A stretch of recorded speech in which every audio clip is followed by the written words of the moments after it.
آج کی بابرکت شب نور، شب برات کے نام سے معروف اور مشہور ہے۔ اس بابرکت شب کے دامن میں اتنی برکتیں اور اتنی رحمتیں ہیں کہ اللہ جل شانہ گناہ گاروں کو جہنم کی آگ سے آزاد فرما دیتا ہے۔ ام المومنین سیدہ طیبہ طاہرہ سیدہ عائشہ صدیقہ رضی اللہ تعالی عنہا فرماتی ہیں، ایک دن میں دیکھا کہ حضور میرے حجرہ میں نہیں ہیں، تو میں حضور کو تلاش کرنے نکلی۔ جنت البقیع میں آسمان کی طرف سر اٹھائے حضور اللہ سے التجائیں کر رہے تھے۔ مجھے دیکھا تو ارشاد فرمایا، عائشہ کیا تم نے یہ سمجھا کہ اللہ کا رسول تم سے زیادتی کرے گا؟ فرماتی ہیں میں نے عرض کی، یا رسول اللہ صلی اللہ علیہ وسلم، میں یہ سمجھا شاید آپ کسی زوجہ محترمہ کے حجرہ میں تشریف لے گئے ہیں۔ فرمایا آج لیلۃ النصف من شعبان، شعبان کی 15ویں رات ہے، درمیانی شب ہے۔ اس رات کو اللہ تعالی جل شانہ آسمان دنیا پہ نزول اجلال فرماتا ہے اور قبیلہ بنو کلب کی بکریوں کے بالوں سے زیادہ لوگوں کو جہنم کی آگ سے آزاد کر دیتا ہے۔ قبیلہ بنو کلب عرب کا بہت بڑا قبیلہ تھا جو بھیڑ بکریاں پالتے تھے اور لاکھوں کی تعداد میں ان کی بکریوں اور بھیڑوں کے ریوڑ تھے۔ تو اس قبیلے کی بکریوں کے بالوں سے بھی زیادہ گناہ گاروں کو جہنم کی آگ سے آزاد کر دیا جاتا ہے۔ تو یہ وہ بابرکت شب رحمت ہے، شب نور ہے، جس کے دامن میں اتنی برکتیں ہیں کہ کوئی محروم نہیں رہتا۔ صرف وہ بد نصیب لوگ جو شرک میں مبتلا ہیں، جو سخت کینہ پرور ہیں، جو قطع رحمی کرتے ہیں، قاتل ہیں، عادی شرابی یا بدکار ہیں، انہیں اس مبارک رات میں محروم رکھا جاتا ہے، ورنہ اللہ کی رحمتوں کا عموم اس بابرکت راتوں میں اس قدر ہوتا ہے کہ کوئی گناہ گار جو اس کے حضور ہاتھ دعا کے لیے اٹھاتا ہے اور اپنا دامن پھیلا کے اس کی رحمتیں مانگتا ہے، اسے محروم نہیں رکھا جاتا، بلکہ اللہ سب گناہ گاروں کو جہنم کی آگ سے آزاد کر دیتا ہے۔ ایک روایت میں آتا ہے کہ اللہ لیلۃ النصف من شعبان، شعبان کی 15ویں رات کو آسمان دنیا پہ اپنی رحمتوں سے جلوہ گر ہوتا ہے اور فرماتا ہے کوئی رزق مانگنے والا، میں اس کی جھولیاں بھر دوں، ہے کوئی مغفرت طلب کرنے والا، میں اس کے گناہ معاف کر دوں، ہے کوئی مجھ سے عافیت مانگنے والا، میں اس کو عافیتوں سے نواز دوں، ہے کوئی فلاں چیز مانگنے والا، ہے کوئی فلاں چیز مانگنے والا، اس کی رحمتیں آواز دیتی ہیں، اور یہ آواز غروب آفتاب سے لے کر کے طلوع فجر تک مسلسل بندوں کو دی جاتی ہے، اور بندے اس کے حضور اگر دست طلب دراز کریں، اپنی جھولی پھیلائیں، تو اللہ تعالیٰ ان کو ان کے مانگنے سے بھی زیادہ عطا فرماتا ہے۔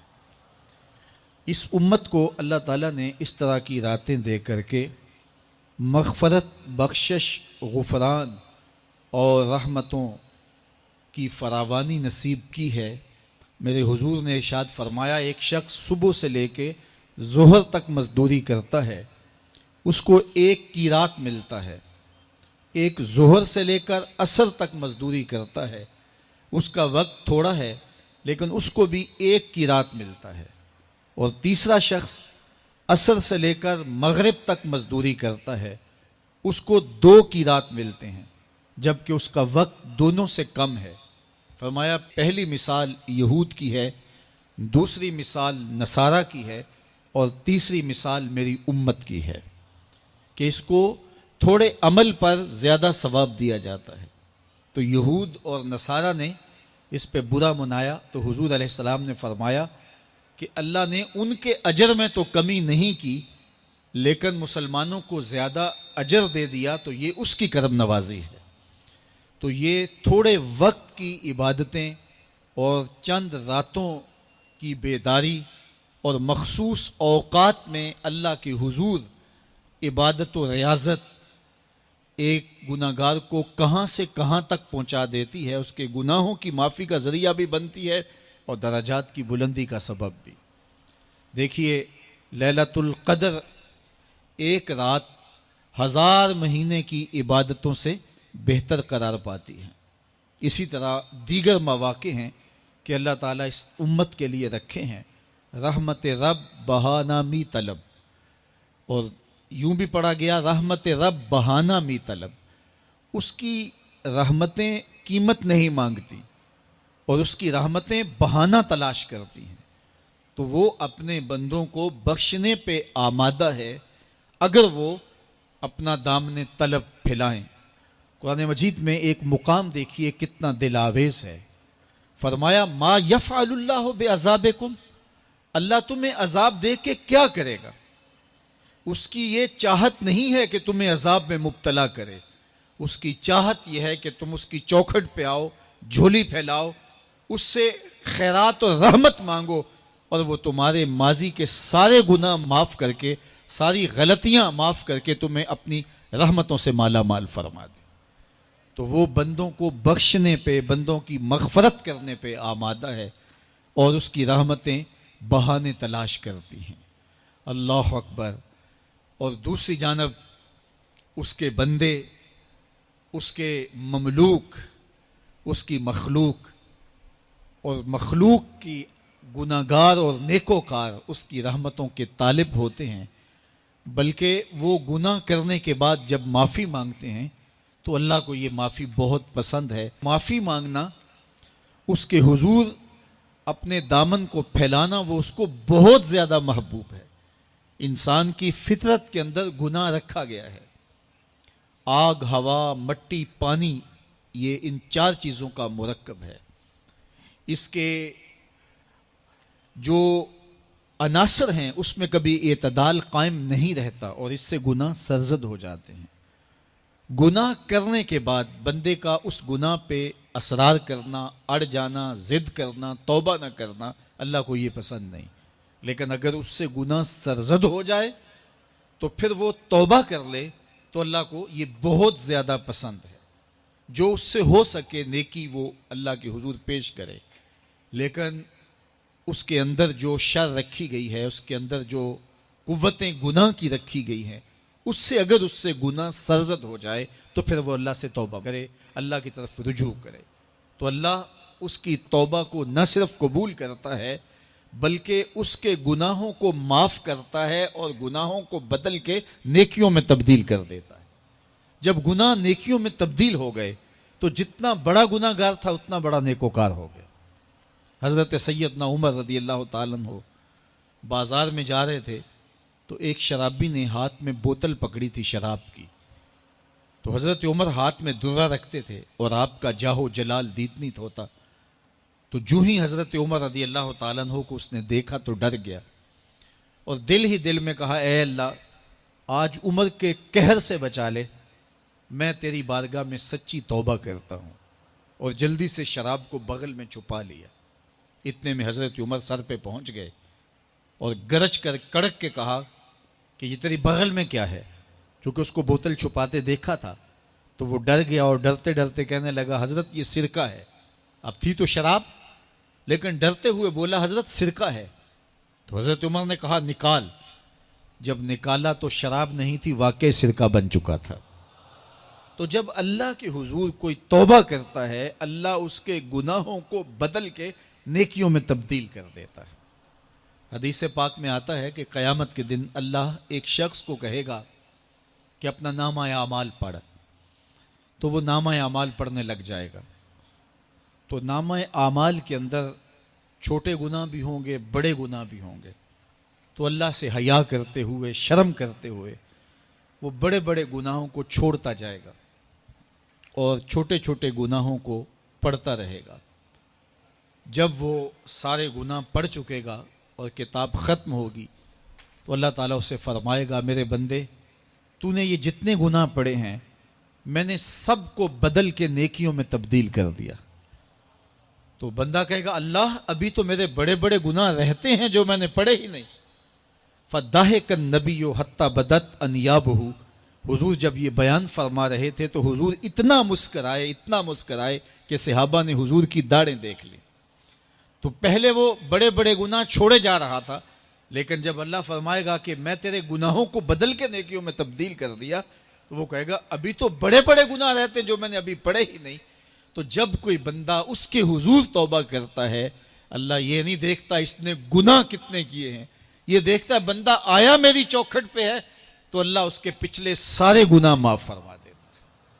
اللہ اکبر۔ میرے اور آپ کے آقا و مولا نے اللہ کے حضور توبہ کرنے اور اس پر اللہ کی خوشی اور اللہ کی خوشنودی کا ذکر کرتے ہوئے ایک مثال بیان فرمائی کہ ایک شخص صحرا میں سفر کر رہا تھا تو وہ ایک درخت کے نیچے دوپہر کاٹنے کے لیے، سستانے کے لیے رک گیا اور درخت کے ساتھ اپنے اونٹ کو باندھ دیا اور خود لیٹ گیا تاکہ دوپہر کاٹ لوں۔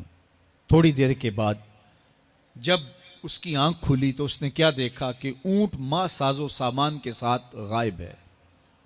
اب صحرا میں اونٹ کا گم ہو جانا گویا زندگی چلے جانے کے مترادف ہے۔ تو اس نے دائیں بائیں بھاگ دوڑ کے دیکھا کہ کہیں اونٹ کا نشان مل جائے، لیکن اونٹ کا نشان نہیں ملا۔ تا حد نظر کوئی انسانی آبادی نہیں۔ وہ بھاگا اور تھک ہار کے دوبارہ اسی درخت کے نیچے بیٹھ گیا اور پیاس سے ہلکان ہوا جا رہا تھا اور درخت کے ساتھ ٹیک لگا کے لیٹ گیا اور موت کا انتظار کرنے لگا۔ جن لوگوں نے صحرا کا سفر کیا ہے ان کو اس بات کا اندازہ ہوگا کہ کئی 100 میل تک انسانی آبادی ہی نہیں، اب نہ کچھ کھانے کے لیے بچا نہ کچھ پینے کے لیے بچا، اونٹ بھی غائب ہو گیا، توشہ بھی ساتھ ہی چلا گیا، تو اب ظاہر ہے سیدھی موت ہی نظر آ رہی ہے۔ تو وہ اس درخت کے ساتھ ٹیک لگا کے بیٹھ جاتا ہے اور موت کا منتظر ہوتا ہے۔ تھوڑی دیر کے بعد پھر اس کی دوبارہ آنکھ لگ جاتی ہے۔ جب دوبارہ آنکھ لگتی ہے تو تھوڑی دیر بعد پھر آنکھ کھلتی ہے۔ جب دوبارہ آنکھ کھلتی ہے تو دیکھتا ہے کہ اونٹ جو گما تھا ماں ساز و سامان کے اس کے پاس کھڑا ہے۔ تو صحرا میں اس حالت میں اونٹ کا مل جانا زندگی مل جانے کے مترادف ہے۔ تو وہ اتنا خوش ہوا کہ خوشی کی انتہا نہ رہی، بلکہ مسرتوں کے ہجوم میں درک گیا اور کہنے کیا لگا، اللہم انت عبدی وانا ربک، اے اللہ تو میرا بندہ اور میں تیرا رب۔ کہنا تو یہ تھا کہ تو میرا رب اور میں تیرا بندہ، لیکن مسرتوں کا ہجوم ہی اتنا تھا، خوشیوں کا ہجوم ہی اتنا تھا کہ زبان پہ قابو نہ رہا۔ کسی کے آنے سے ایسے ہوش اڑے ساقی کے، شراب سیخ پہ ڈالی اور بوتل میں کباب۔ کہنا یہ تھا اللہم انت ربی وانا عبدک، لیکن اس قدر خوش ہوا جب بھی تیری قربت کے امکان نظر آئے ہم اتنے خوش ہوئے کہ پریشان نظر آئے۔ تو کہنا یہ تھا کہ اے اللہ تو میرا رب اور میں تیرا بندہ، لیکن خوشیوں کے ہجوم میں وہ کہتا ہے اللہم انت عبدی وانا ربک، اے اللہ تو میرا بندہ اور میں تیرا رب۔ حضور یہ بات بیان کرنے کے بعد صحابہ سے پوچھتے ہیں کہ ذرا بتاؤ اس بندے کو کتنی خوشی ہوئی کہ خوشی میں زبان بھی قابو نہ رہی اور اپنے آپ پہ کنٹرول نہ رہا، اور خوشیوں کے ہجوم میں اسے یہ بھی پتہ نہیں چل رہا کہ وہ کیا بول رہا ہے۔ تو صحابہ نے عرض کی حضور بہت زیادہ اسے خوشی ہوئی۔ تو میرے حضور نے یہ بات کرنے کے بعد ارشاد فرمایا، جس طرح اس کو گما ہوا اونٹ ملا اور اس کی خوشی کی انتہا نہ رہی، تو فرمایا جب کوئی شخص توبہ کرتا ہے اور اللہ کی حضور پلٹ کے آتا ہے، گناہوں سے معافی مانگ کے اس کی دہلیز پہ آتا ہے، میرے حضور نے فرمایا اللہ اس سے بھی زیادہ خوش ہوتا ہے کہ میرا بندہ میری چوکھٹ پہ آ گیا ہے۔ تو وہ یہ چاہتا نہیں کہ اپنے بندوں کو عذاب دوں، وہ خود آگ میں چھلانگے لگائے تو اس کی مرضی، اگر گناہ سرزد بھی ہو گیا ہے